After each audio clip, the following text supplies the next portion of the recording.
بن خارجة أيال الغوري رضي الله والله كرم موضع عنه حقيقي قال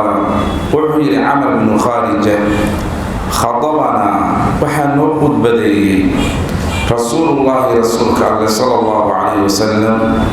بمنا من أهل كليلة ونوقد بدي وهو حال يهي النبي على راحلته هشيسة من الصعر ولعابها دريت كيلان حال يهي يصير بدك الشرمية على كتفي قربه قد الشرم أخرجه حديث وحصوص صار أحمد والترمذي وصحابه ومسلمين حديث كان يقولنا عمرو بن خارجة رضي الله عنه مع نيس القدوحوي عمرو بن خارجة وكورميا النبي عليه الصلاة والسلام حجني إنه قبضيني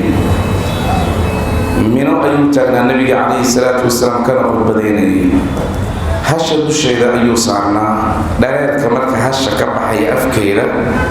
وهو كل بعي قلبها عمرو بن خارجة النبي كان هشة أيو صارنا عليه الصلاة والسلام حديث كمرك وحين كل حجنا باب إزالة النجاسة محل الشاهد كوحوي حديثك ولعابها يصير على كتفي دريت كي الهشة وكل بعاي قرب كي وقربه وكل بعاي وكسع عليه يصير معه وكد أي وكشرب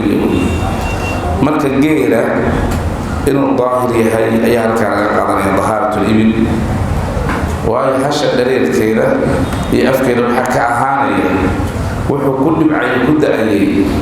قربها عمرو بن خارجة النبي عليه الصلاة والسلام هشد الشيء أن يسارنا ما أوصان أمري أصلوا أكيد أفكر واحد كذا على هشد إنه كشف ما يقربها عمرو بن خارجة النبي عليه الصلاة والسلام ما أوصان أمر عمرو إنه صعب هل كان حركة قادنا يجير أفكي سوحة كأهارا والظاهر sidoo kale culimadu waxay yiraahdaan mid walba oo la cuno hilibkiisa waa daahir dariirkiisa kaadiisa digadiisa culimo badan xanaafilada waxay leeyihiin kuwa la cuno hilibkooda afkooda dhareerka ka baxaya iyo digada ay digeynayaan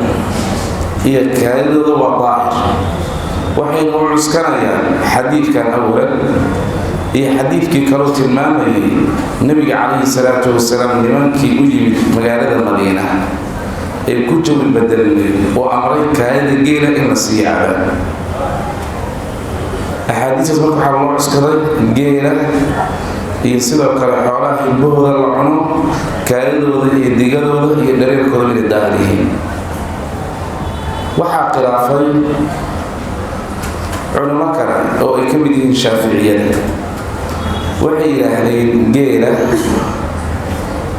iyo ariga iyo lo''da digadooda iyo kaayadooda waa nijaas xagga daliilka marka la eego marka culimmada oranaysa dhareerka geela digadiisa kaayadiisa nijaas ma aha ayaa xoog badan dhowr arrinba waa ku xoog badan tahay axaadiista qaar waxay tilmaameen nebiga inuu kacbada kula dawaafay hasha isagoo saaran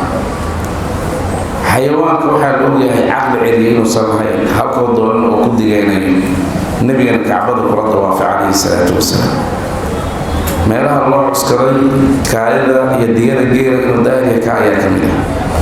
nimankii culaniyiinta ahaa ay xanuunsaday wuxuu ku daaweynaya nebiga calayhi salaatu wasalaam faray in la siiyo kaayada geela xadiidkani bayna aydiina ahaaday wuxuu tilmaamayaa camar bin khaarija inuu hasha hoosteeda taagnaa nebigana hasha dusha oo ka saarnaa hashaas afkeeda waxaa ka soo baxaya dhareerka iyo lacabka ka soo baxayana garbaha camar inay ku da-ayeen nebigana ma uusan dhihin soo dhaq halkaa marka waxaa laga qaadanaya kuwa hilbahooda la cuna geelay ariga iyo lo'-da inay daahir yihiin fadilaadkoodu idin lacabka boolka rawfka maniga waxaasoo idin مصنف كانت تأي سؤال باب إزالة النجاسة. الحافظ بن حجر